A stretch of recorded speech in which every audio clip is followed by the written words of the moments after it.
ቢትኮይን አሁን በጠባብ ሬንጅ ውስጥ ቆሞ ይመስላል።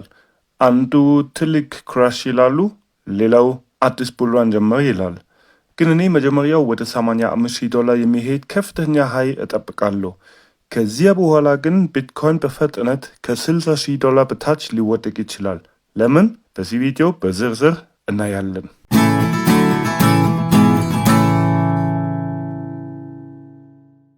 ዛሬ ቢትኮይንን እንደገና በስርዓት እንመለከታለን። አሁን በማርኬቱ ውስጥ ብዙ የተለያዩ አስተያየቶች አሉ። አንዳንዶች ቢትኮይን ትልቅ ክራሽ ሊያደርግ ነው ይላሉ፣ ሌሎች ደግሞ አዲሱ ቡልራን ጀመረ ይላሉ። ግን እኔ ትሬድ የሚያደርገው የሰው አስተያየት አይደለም። የራሴን ትንታኔ፣ የራሴን ስትራክቸር እና የራሴን ፕላን ነው የሚከተለው።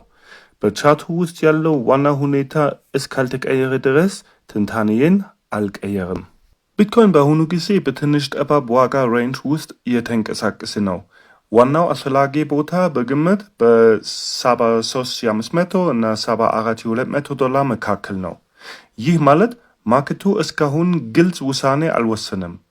ወደ ላይ ግልጽ የሆነ ቀጣይ እንቅስቃሴ አናይም። ወደ ታችም ጠንካራ ሽያጭ እስካሁን አልተጀመረም።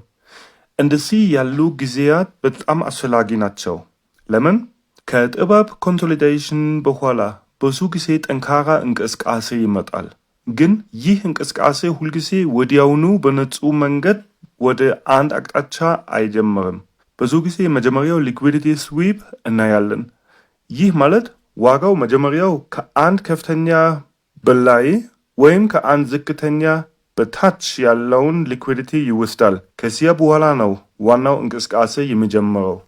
ቢትኮይን ለብዙ ጊዜ በሬንጅ ውስጥ ሲቆይ ከዚያ ሬንጅ በላይ እና በታች ስቶፕ ሎስ እና በዚህ ሊኩዊዲቲም ይሰብስባል። ከሬንጁ በላይ ብዙ የሾርት ፖዚሽን ስቶፕ ሎስስ ይኖራሉ። ከሬንጁ በታች ደግሞ ብዙ የሎንግ ፖዚሽን ስቶፕ ሎስስ ይኖራሉ። ማርኬቱም ብዙ ጊዜ በትክክል ወደዚያ ሊኩዊዲቲ ያለበት ቦታ ይንቀሳቀሳል። መጀመሪያው ወደ ላይ የሚሆን ብሬክ አውት ሲኖር ከዚያ ብዙ ሰዎች ፑሽ ያደርጋል ብለው ያስባሉ። ከዚያ ምናልባት አንድ ከፍተኛ ሀይ ሊፈጠር ይችላል። ከዛ በኋላ ጠንካራው ሽያጭ ይጀምራል። ምክንያቱም ከዚህ ቡልሽ የሆነ ፎሞ ጋር ብዙ ትሬደሮች በስሜት ወደ ማርኬቱ ይገባሉ። እነዚህ የሎንግ ፖዚሽንስ ደግሞ ለጠንካራ የዋጋ መውደቅ የሚያስፈልገውን ሊኩዊዲቲ ይፈጠራሉ። አሁን እዚህ ኢንተርን ምን እናያለን? በዚህ ሬንጅ ውስጥ እዚህ 3 ጊዜ ለወለው ፈጠረ፣ ግን አዲስ ከፍተኛ ለመፍጠር ኃይል አልነበረም።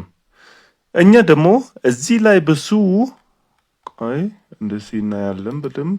እዚህም ብዙ ሊኩዊዲቲ ስላለ እዚህም እንደዚህ ስለነበረ ዋጋው ገና ወደ ላይ እንዲሄድ በጣም ይመስለኛል። ያው ባለፈው ጊዜ በቪዲዮ ይህን መስመር አስቀምቻለሁ። አሁን ደግሞ እስከዚህ ድረስ ኃይል ስላልነበረም ምን ሊሆን ይችላል ማለት እርግጠኛ መሆን አንችልም፣ ግን ምን ሊሆን ይችላል? ገና ወርዶ እዚህ ዝቅተኛ ማለት ሎው ይፈጠራል። ይህን ሊኩዊዲቲ ሁሉ ከማርኬት ያወጣል። ከዛ በኋላ ወደ ላይ እንሄዳለን። እዚህ ደግሞ የሬሲስተንስ ኤሪያ ነው። ምናልባት ትንሽ ይመልሳል ሊሆን ይችላል፣ ወይም ቀጥታ ይሰበራል። ይሄ የቤሪሽ ሆል ኮሬክሽን ሌቭል ነው።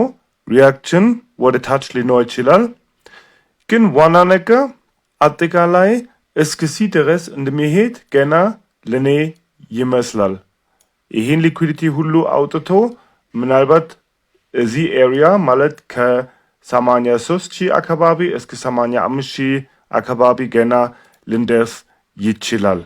ግን እንዳልኩ እዚህ መሀል ላይ ገና የሆነ ሪያክሽን ሊኖር ይችላል። ግን አጠቃላይ ወደ ላይ ይሄዳል። ይሄ የኔ ሀሳብ ነው።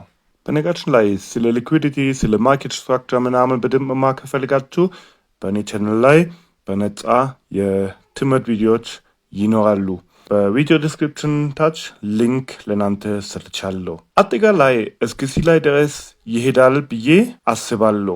አዲስ ከፍተኛ ስለሚኖር ይሄን ሊኩዊዲቲ ሁሉ ያወጣል ከማርኬት። ከዛስ የኔ ሀሳብ ይሄ ነው። ከዚህ አካባቢ ይወርዳል።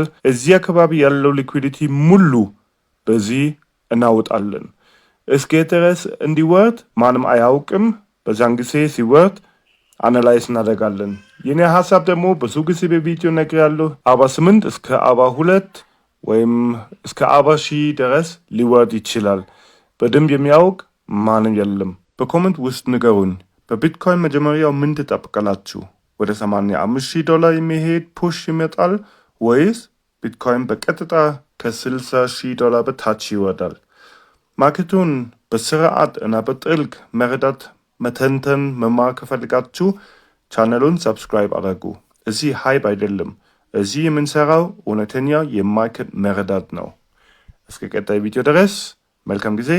ቻው ቻው።